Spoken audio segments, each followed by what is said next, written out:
राधे राधे दोस्तों, आप सभी का स्वागत है मेरे YouTube चैनल में।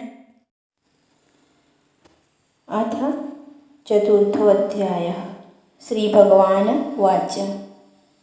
श्री भगवान बोले, मैंने इस अविनाशी योग को सूर्य से कहा था। सूर्य ने अपने पुत्र वैवस्वत मनु से कहा और मनु ने अपने पुत्र राजा इक्ष्वाकु से कहा।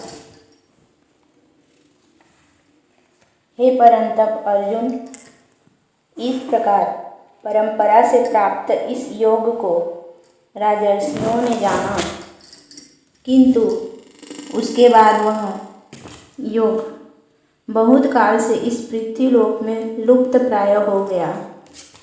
तू मेरा भक्त और प्रिय सखा है, इसलिए वही यह पुरातन योग आज मैंने तुझको कहा है, क्योंकि यह बड़ा ही उत्तम रहस्य है, अर्थात गुप्त रखने योग्य विषय है।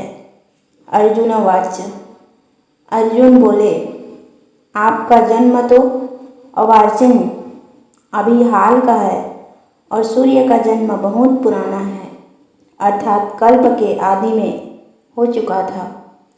तब मैं इस बात को कैसे समझूं कि आप ही ने कल्प के आदि में सूर्य से यह योग कहा था।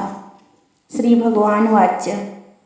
श्री भगवान बोले, हे परंतप अर्जुन, मेरे और तेरे बहुत से जन्म हो चुके हैं, उन सबको तू नहीं जानता, किंतु मैं जानता हूँ। मैं अजन्मा अविनाशी स्वरूप होते हुए भी तथा समस्त प्राणियों का ईश्वर होते हुए भी अपनी प्रकृति को अधीन करके अपनी योग माया से प्रकट होता हूँ।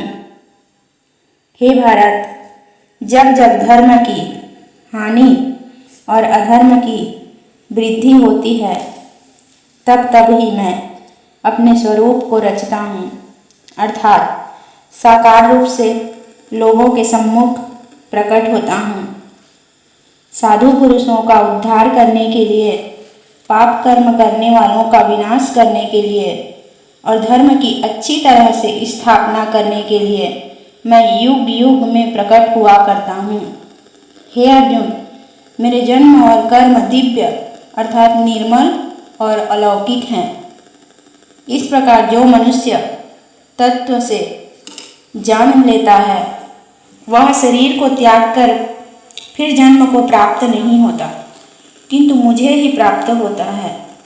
पहले भी जिनके राग, भय और क्रोध सर्वथा नष्ट हो गए थे और जो मुझ में अनन्य प्रेम पूर्वक स्थित रहते थे, ऐसे मेरे आश्रित रहने वाले बहुत से भक्त उपयुक्त ज्ञान रूप तप से पवित्र होकर मेरे स्वरूप को प्राप्त हो चुके हैं। हे अर्जुन, जो भक्त मुझे जिस प्रकार भजते हैं, मैं भी उनको उसी प्रकार भजता हूँ, क्योंकि सभी मनुष्य सब प्रकार से मेरे ही मार्ग का अनुसरण करते हैं। इस मनुष्य में कर्मों को चाहने वाले लोग देवताओं का पूजन किया करते हैं, क्योंकि उनको कर्मों से उत्पन्न होने वाली सिद्धि शीघ्र मिल जाती है।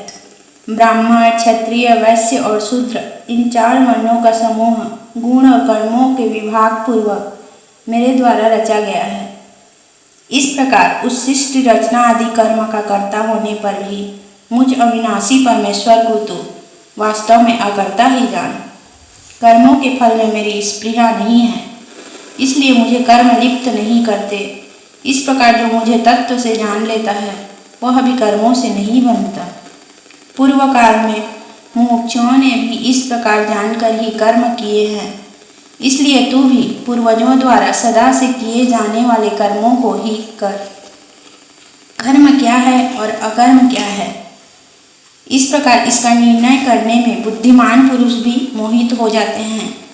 इसलिए वह कर्म तत्व मैं तुझे भली भांति समझा कर कहूँगा, जिसे जानकर तू अशुभ से अर्थात कर्म बंधन से मुक्त हो जाएगा। कर्म का स्वरूप भी जानना चाहिए, और अकर्म का स्वरूप भी जानना चाहिए तथा विकर्म का स्वरूप भी जानना चाहिए, क्योंकि कर्म की गति गहन है।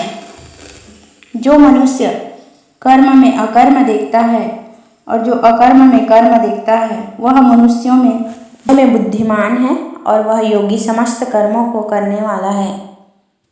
जिसके संपूर्ण शास्त्र सम्मत कर्म बिना कामना और संकल्प के होते हैं तथा जिसके समस्त कर्म ज्ञान रूप अग्नि के द्वारा भस्म हो गए हैं, उस महापुरुष को ज्ञानी जन भी पंडित कहते हैं। जो पुरुष समस्त कर्मों में और उनके फल में आसक्ति का सर्वथा त्याग करके संसार के आश्रय से रहित हो गया है और परमात्मा में नित्य तृप्त है, वह कर्मों में भली भांति बरतता हुआ भी वास्तव में कुछ भी नहीं करता। जिसका अंतःकरण और इंद्रियों के सहित शरीर जीता हुआ है और जिसने समस्त भोगों को सामग्री का परित्याग कर दिया है, ऐसा आशा रहित पुरुष केवल शरीर संबंधी कर्म करता हुआ भी पापों को नहीं प्राप्त होता। जो बिना इच्छा के अपने आप प्राप्त हुए पदार्थ में सदा संतुष्ट रहता है, जिसमें ईर्ष्या का सर्वथा अभाव हो गया हो, जो हर्ष शोक आदि द्वंद्वों में सर्वथा अतीत हो गया हो, ऐसा सिद्धि और असिद्धि में सम रहने वाला कर्मयोगी कर्म करता हुआ भी उनसे नहीं बनता। जिसकी आसक्ति सर्वथा नष्ट हो गई हो, जो देहाभिमानी और ममता से रहित हो गया है, जिसका चित्त निरंतर परमात्मा के ज्ञान में स्थित रहता है, ऐसा केवल यज्ञ संपादन के लिए कर्म करने वाला मनुष्य के संपूर्ण कर्म भली भांति विलीन हो जाते हैं।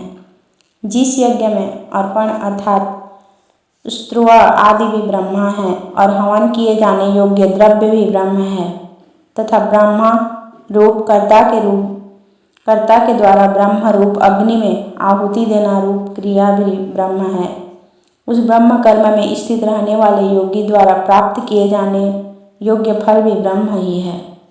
दूसरे योगी जन देवताओं के पूजन रूप यज्ञ का ही भली भांति अनुष्ठान किया करते हैं और अन्य योगी जन परम ब्रह्म परमात्मा स्वरूप अग्नि में अभेद दर्शन रूप यज्ञ के द्वारा ही आत्म रूप यज्ञ का हवन किया करते हैं।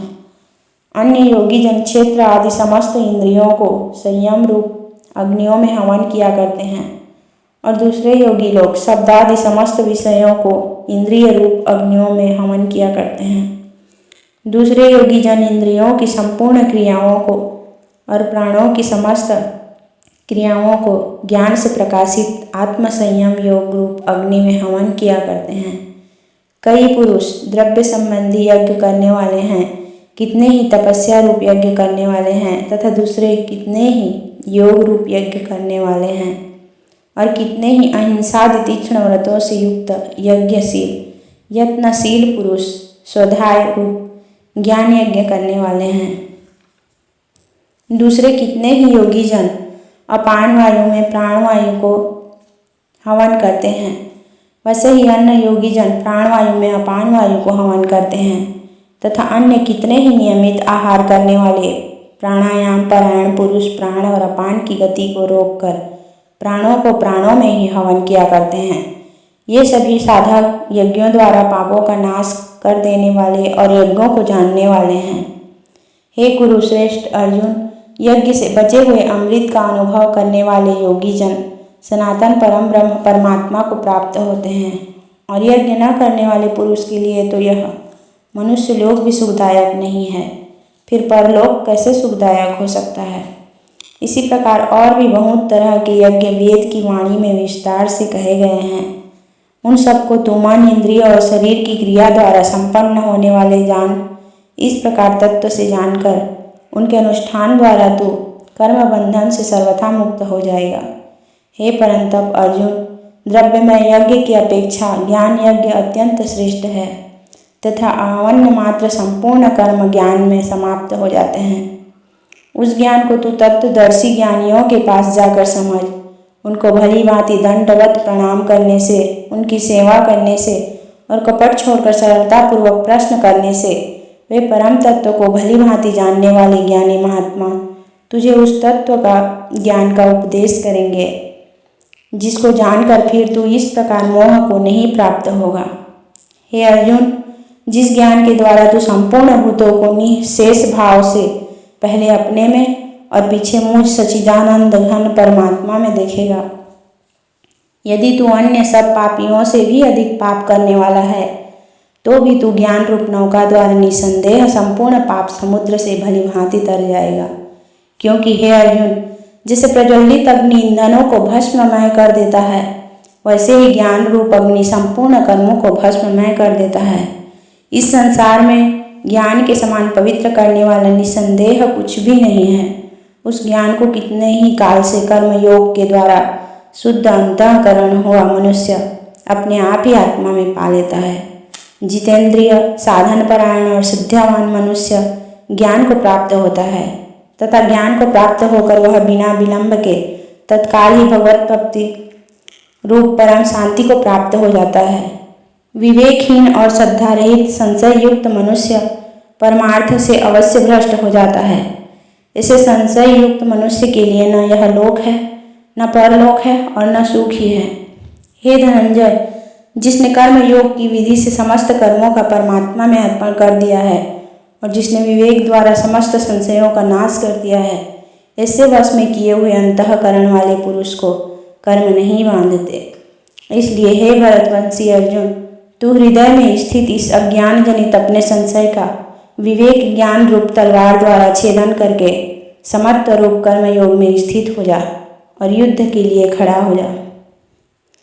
चतुर्थ अध्याय संपूर्ण। जय श्री कृष्ण।